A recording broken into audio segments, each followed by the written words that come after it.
로마서 3장 10절로 12절 말씀.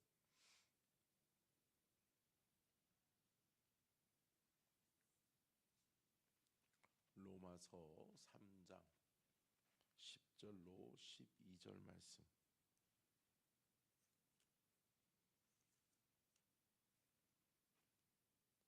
절로 12절을 같이 읽겠습니다. 시작.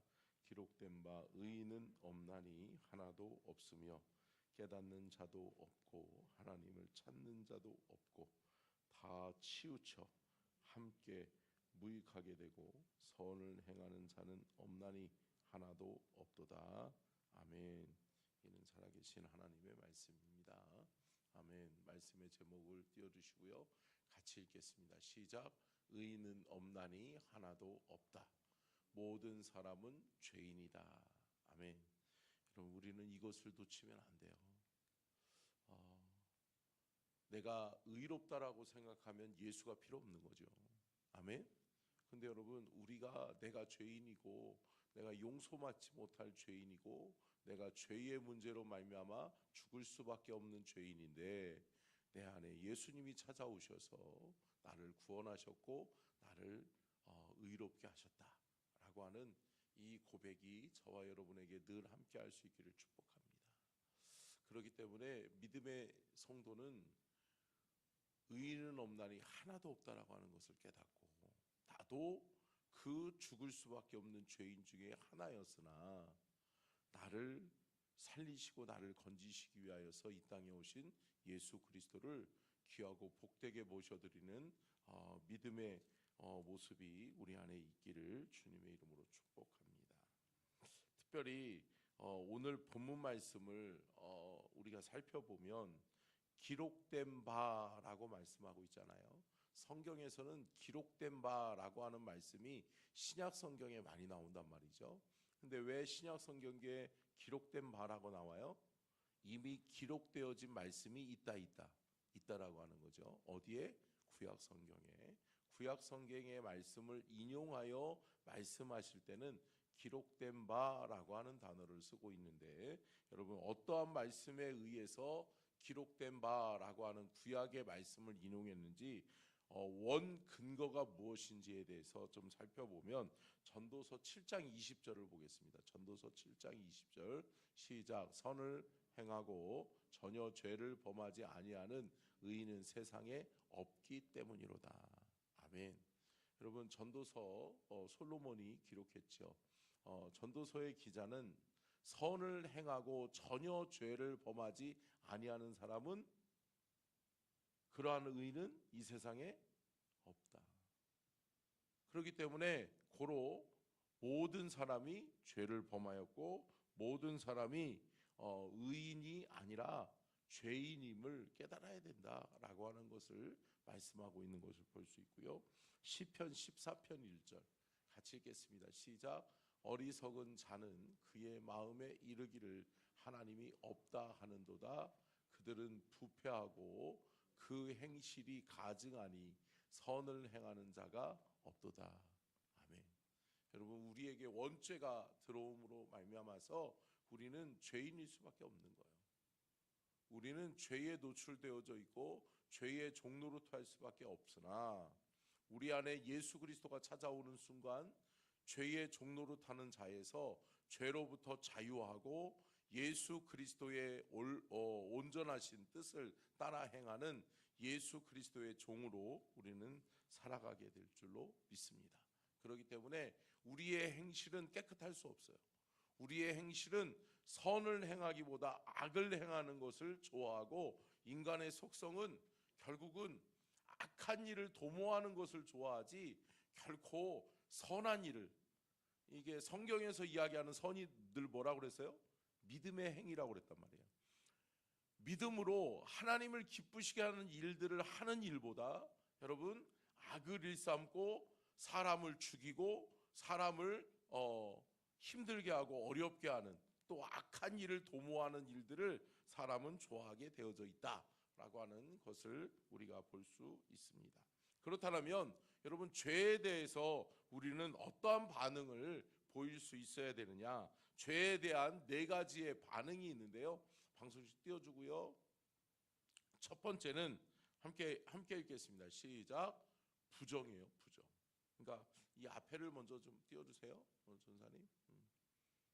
아니 그 전에 이거 안 넣었어요?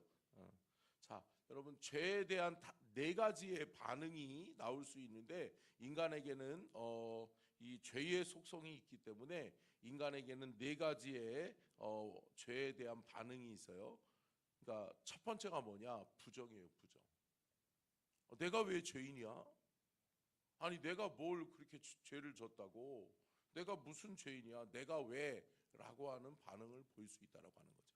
두 번째는 뭐죠? 무관심이에요. 무관심. 죄에 대해서 관심이 없어요. 나와는 무관한 거라고 생각해요. 그렇기 때문에 누군가가 죄인이지, 그러나 나는 아니야. 아니, 내가 뭘?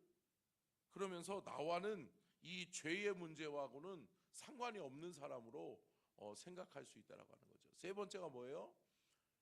상대적 우월감이에요. 비교 우월주의. 결국은 뭐예요? 나보다 더한 놈들도 많은데, 그러면서 뭐라 그래요? 자기 합리화를 시키는 거죠. 내가 얼마나 큰 죄를 졌다고? 나보다 더한 놈도 있는데 그 놈들이 나쁜 놈들이지. 그런 사람들도 있는데 그런 사람들은 승승장구하는 것 같고 나만 이렇게 뭐라 그럴 필요가 있나? 그러면서 뭐예요? 상대적 우월감을 가지고 아니, 나는 괜찮지. 나보다 더한 놈들도 있는데, 이런 마음, 이런 생각을 가지고 살아간다는 거죠. 자, 네 번째는요. 인정하고 자백하고 고백하는 사람이 있다라고 하는 거예요. 사랑하는 성도 여러분, 믿음의 성도는 뭐가 돼야 될까요? 네 번째가 돼야 되는 거죠. 인정하고 자백하고 고백하는, 하나님 앞에 주님 나는 죄인입니다 고백하고, 주님 나에게 긍휼을 베풀어 주옵소서. 하나님 나에게 하나님의 은혜가 필요합니다. 하나님의 자비하심이 필요합니다. 내가 예수 그리스도가 필요합니다. 내 인생에 예수님 찾아와 주셔서 나의 죄와 허물을 사하여 주시고 나를 주의 백성, 주의 자녀 삼아 주옵소서.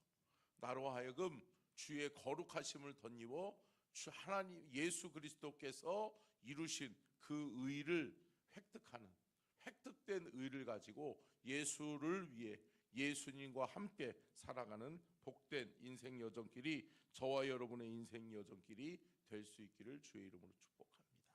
로마서 3장 23절 한번 볼까요? 같이 읽겠습니다. 시작.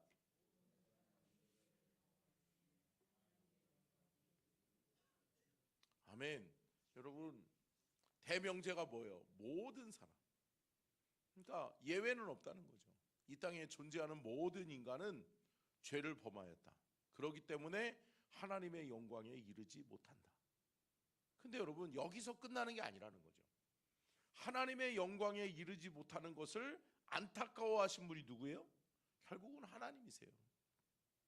하나님이 인간을 창조하셨는데, 하나님의 형상을 따라 하나님이 지으셨는데, 그 인간이 죄로 말미암아서 하나님의 영광에 이르지 못하게 됐어요. 그런데 이것을 안타까워하신 분이 하나님이세요. 그래서 그분이 누구를 보내주셨어요? 독생자 예수 그리스도를 보내주신 거예요. 아멘. 그래서 그를 믿는 자마다 사는 역사가 있게 될 줄로 믿습니다. 그를 믿는 자마다 죄 사함을 받고 구원함을 얻는 귀한 은혜와 은총을 우리는 누리게 될 줄로 믿습니다.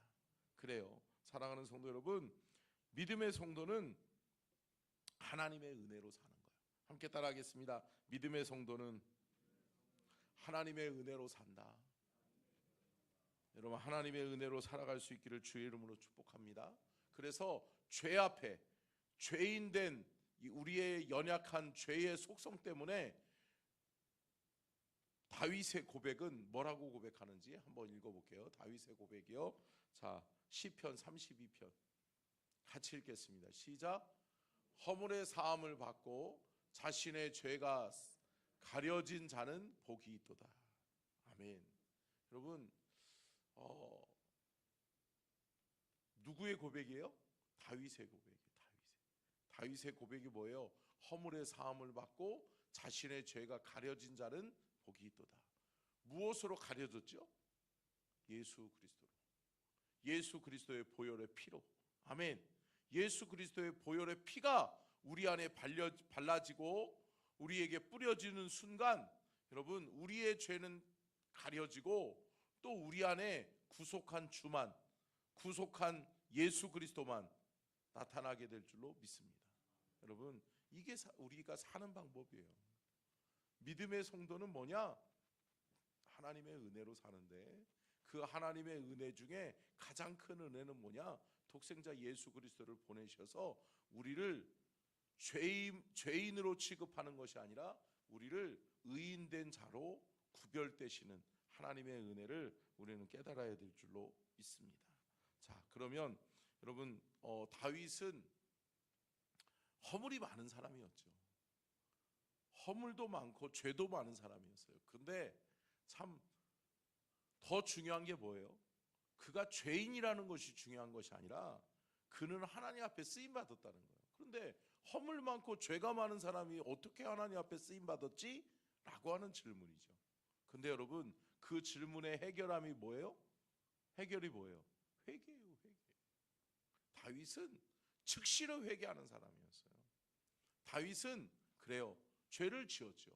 그러나 그 죄를 그냥 내버려 두지 아니하시고 말씀의 빛이 비춰오는 순간, 하나님의 말씀이 내 안에 비춰지는 순간 말씀 앞에서 하나님의 그 빛 앞에서 여러분 회개하는 저와 여러분이 될 수 있기를 주님의 이름으로 축원합니다. 다윗은 결국은 회개했기 때문에 살았어요. 회개를 통해 하나님이 그를 다시금 용서하시고 깨끗게 하시고 사하신 줄로 믿습니다. 그러면 여러분 사제 선언을 한번 볼까요? 이사야서 1장 18절 같이 읽겠습니다. 시작. 여호와께서 오라 우리가 서로 변론하자. 너희 죄가 주홍같이 붉을지라도 눈과 같이 희어질 것이요 진홍같이 붉을지라도 양털같이 희게 되리라. 아멘. 아멘. 여러분 예수 그리스도의 보혈의 피가 아니고서는 안 돼요. 아멘. 여러분 하나님은 의로우시고 미쁘시고 의로우사 우리의 죄를 사하여 주신다고 말씀했어요. 근데 그 사하심의 권세와 능력을 누구에게 부여해 주신 거예요? 예수 그리스도. 아멘. 그렇기 때문에 우리는 지금 이 순간 살아가면서 죄 지을 수 있죠. 죄를 지으라는 게 아니에요. 죄를 지을 수 있어요. 넘어질 수 있죠. 실수할 수 있죠. 근데 여러분 그냥 있으면 안 된다는 거예요. 아멘. 또 주님 앞에 나와 기도하는 거예요. 어떤 분들 목회하다 보면 오랫동안 교회를 쉬시고 신앙생활을 쉬시고 하나님 앞에 예배하러 나오지 못하는 분들이 있어요. 그래서 찾아가 보면 뭐라고 그래요? 목사님, 제가 너무 죄가 많아가지고요. 그러기 때문에 더 나와야 되는 거 아니에요? 근데 여러분 이게 쉽지 않아요. 사탄이라는 악한 사단의 세력들이 우리의 마음과 생각을 교묘하게 무너뜨려요. 뭐라고 그래요? 너 죄인이잖아. 너 맨날 또 죄지더라. 어떻게 하나님 앞에 나아갈래? 그러면서 어떻게 하는 거예요? 정죄하고 참소하는 거예요. 사랑하는 성도 여러분, 그럼에도 불구하고 우리 예수님을, 우리 하나님을 오해하지 마세요. 여러분, 우리가 어떠한 죄를 지었다 할지라도 그분은 우리를 용서하신다. 그러니까 여러분 그분의 품에 나와야 하는 거예요. 그분 앞으로 나와서 용서함을 받고 그분 앞에 나와야 살지요. 사랑하는 성도 여러분, 사는 역사가 저와 여러분에게 있기를 주의 이름으로 축복합니다. 자, 베드로의 고백을 잠깐 살펴보면 누가복음 5장 8절 시작. 시몬 베드로가 이를 보고 예수의 무릎 아래에 엎드려 이르되 주여 나를 떠나소서 나는 죄인이로소이다 하니. 참 베드로가 유명한 신앙의 고백들을 많이 남겼어요. 주는 그리스도시요 살아계신 하나님의 아들이십니다 라고 하는 신앙 고백도 남겼지만, 시몬 베드로는 뭐라고 그래요? 주님이 자신에게 다시 찾아와 주셨을 때, 주님이 자신을 찾아오셨을 때 베드로가 뭐라고 그래요? 그분 앞에 무릎을 꿇고 엎드려서 뭐라고 그래요? 주여 나를 떠나소서, 나는 죄인이로소이다. 아멘. 여러분, 이 고백을 두려워할 필요 없어요. 아멘. 여러분, 죄를 인정한다라고 해서 우리가 죄인 되는 것 아니에요. 이미 우리는 죄인이에요. 여러분, 그리고 우리는 그분 앞에 서서 그분 앞에 내가 죄인됨을 인정하고 고백하고, 그러기 때문에 나는 죄인이기 때문에 나는 예수님이 필요합니다. 아멘. 나는 죄인이기 때문에 당신의 보혈의 피가 필요합니다. 아멘. 이 고백이 우리 안에 있어서 우리가 사는 역사, 또 회복되는 역사를 경험할 수 있기를 축복합니다. 끝으로 바울의 고백이죠. 바울의 고백은 고린도전서 15장 31절 같이 읽겠습니다. 시작. 형제들아, 내가 그리스도 예수 우리 주 안에서 가진 바 너희에 대한 나의 자랑을 두고 단언하노니 나는 날마다 죽노라. 아멘. 사도 바울이 능력 있게 힘 있게 주의 일꾼으로 주의 종으로 살아갈 수 있는 비결이 뭐라는 거예요? 나는 날마다 죽노라. 십자가 앞에서 죽는 거예요. 아멘. 예수 그리스도 앞에서, 십자가 앞에서 바울은 날마다 자신을 죽였어요. 나를 죽이고 내 자아를 죽이고 나의 육신의 정욕과 이생의 자랑을 내려놓고, 아멘. 그리고 그는 십자가를 붙들어는 줄로 믿습니다. 십자가 앞에서 다시 죽고 다시 사는 은혜와 능력을 날마다 바울은 나는 날마다 죽노라라고 하는 고백을 통해서 살았다라고 하는 거예요. 사랑하는 성도 여러분, 결코 우리가 십자가에서 죽는다고 해서 죽지 않아요. 아멘. 다시 살리시는 하나님의 능력이 있음을 믿으시기를 바랍니다. 오늘 하루도 십자가 앞에서 죽고 십자가 앞에서 다시 사는 우리 모두는 하나님의 은혜가 필요한, 하나님의 은혜와 긍휼이 필요한 하나님의 죄인된 그 자녀임을 우리는 늘 기억하고 살아갈 수 있기를 축복합니다. 기도하겠습니다. 좋으신 하나님,